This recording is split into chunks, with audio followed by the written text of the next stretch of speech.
অভাবীর অভাব দূর করে দেন, ঋণগ্রস্তের ঋণ পরিশোধ করার তৌফিক দিয়া দেন। আয় আল্লাহ, হারাম হালাল বেঁচে চলার তৌফিক দেন। বরকতময় প্রশস্ত রিজিক আল্লাহ আপনি আমাদের দান করেন রব্বুল আলামিন। খাস করে আমরা যারা হাত উঁচু করেছি আল্লাহ, হয়তো আমাদের মধ্যে অনেকের মা নাই, অনেকের হয়তো বাবা নাই। রব্বুল আলামিন, মা বাবা কত বড় নেয়ামত, যার নাই সে বুঝে মা বাবা কত বড় নেয়ামত।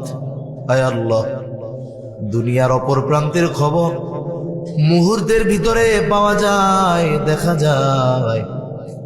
অনেকে হয়তো নিজ হাতে ওই মোহাব্বতের মা বাবাকে কবরে শোয়ায় রাখছে। আল্লাহ, 3 হাত মাটির নিচে মোহাব্বতের মা বাবার কবরের খবর জানা যায় না, দেখা যায় না।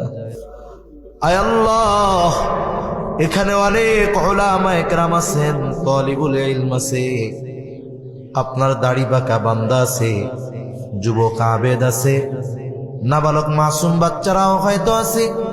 আয় আল্লাহ, পর্দার অন্তরাল থেকে হয়তো আমার মা বোনেরাও হাত উঁচু করেছে। আল্লাহ, যাকে পছন্দ, যার আমল পছন্দ, তার আমলের ওসিলায় ওই মা বাবার কবরের আযাব আপনি মাফ করে দেন।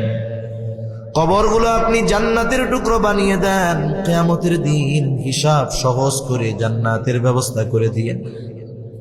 যাদের মা বাবা বেঁচে আছে, সুস্থ দীর্ঘ নেক হায়াত আল্লাহ আপনি দান করেন। সন্তান যাদের অবাধ্য, সন্তানগুলোকে বাধ্য করে দেন। আমাদের স্ত্রী সন্তান আমাদের জন্য চক্ষু শীতলকারী হিসাবে কবুল করে নেন। আয় আল্লাহ, আমাদের আগামী প্রজন্মকে দ্বীনের জন্য কবুল করেন।